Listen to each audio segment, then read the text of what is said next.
Hey podcaster, I'm Tim Wahlberg, your podcast performance coach, with another actionable tip so you can sound like a pro and gain more podcast fans. Today's tip is be a solid co-host. Here are 5 mistakes co-hosts make that hurt their show. Number 1, they share a mic. A lot of podcasters still and will share a mic. Don't. This is a hard thing to do, and it takes a long time to master with a partner. It makes editing way more difficult because if one of you is a close talker and the other one is a loud talker, well, then you're going to have some issues. If you absolutely have to share a mic with your co-host, standing will make it 10 times easier. Stepping in and out of position will help, but it's going to be a little awkward too. Now, if you're lucky, you have a mic that can go both ways, like the Yeti with a bi-directional setting, which allows 2 people to be on the opposite sides of the mic. Just because tools like this exist and make it possible doesn't mean you should use them. Bottom line here, get another mic. Check out my resources page if you need help picking one out. The only good thing that may come out of sharing a mic is that you likely won't be talking all over each other, which brings me to mistake number 2. Talking over each other. No. I'm sorry. You go first. I'll go, then you go. Okay. 1, 2. I'll go. No. Hold on. This can be challenging. Some shows have more than 2 hosts, and then it really becomes important not to overlap voices. The best fix, at least in a studio setting like a radio station, is sightlines. Most radio studios are literally in a round table layout for this exact reason. But you're a podcaster, so set yourself up so you can see each other face to face, even if that means virtually. But Tim, I know. You don't like to use those platforms because the audio stinks. Well, you're right. So come up with another way. Record yourselves independently, like a double-ender if you have to, or upgrade your plan. Visuals are really important here because you can communicate non-verbally with hand signals. It also allows you to see emotions or responses too. This is still going to take some time, but it's easy to come up with a few hand signals you can use while recording. The other way to stop talking over each other is to just shut up. Be patient and wait your turn. Mistakes co-hosts make. Number 3, shutting your co-host down. Have you ever taken an improv class? It's pretty much the number 1 rule. Say yes, be supportive, and keep the idea or the story or the thought advancing.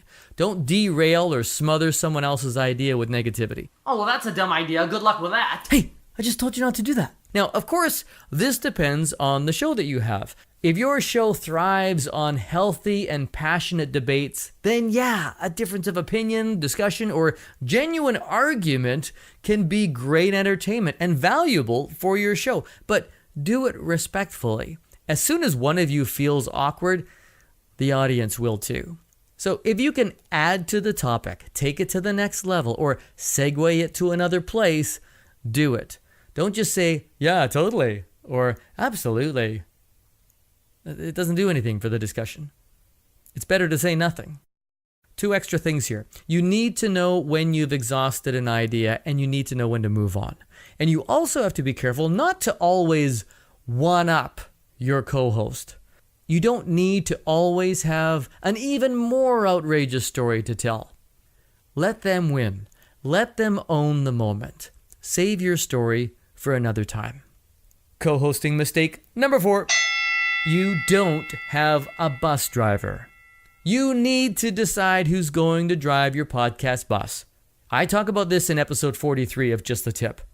One of you needs to be in control, and the rest of you need to know your role. Now, don't get your egos in a knot here. There are no sidekicks, just different roles. You need to decide who's introducing the show and guest and or topic, who's delivering the question of the day, the call to action, or how to find you on Facebook. Have all of this sorted out before you hit record. But there needs to be one of you that keeps the bus on the road, moving forward, and arriving at your destination on time with nothing and no one left behind.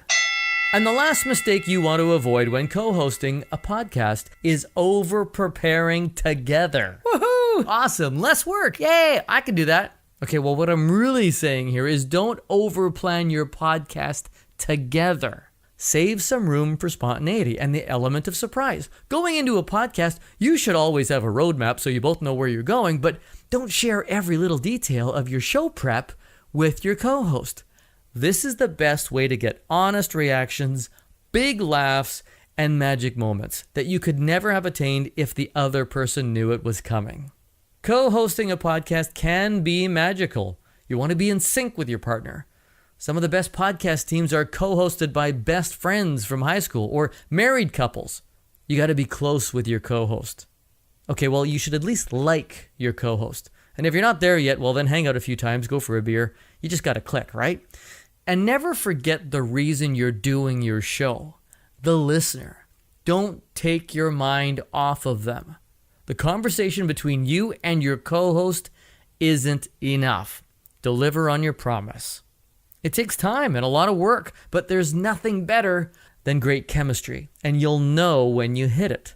Avoid these mistakes and co-host with generosity, respect, and compassion. It will help make the two of you the next dynamic duo and keep you out of podcast divorce court. And I hope that's just the tip you need. Do you and your co-host need a relationship autopsy? Look, I'm not a psychotherapist, but I do play one in real life. My sessions are free. They last 15 minutes, and you can book one right now. Just go to podcastperformancecoach.com. I'm Tim Walbert. See ya!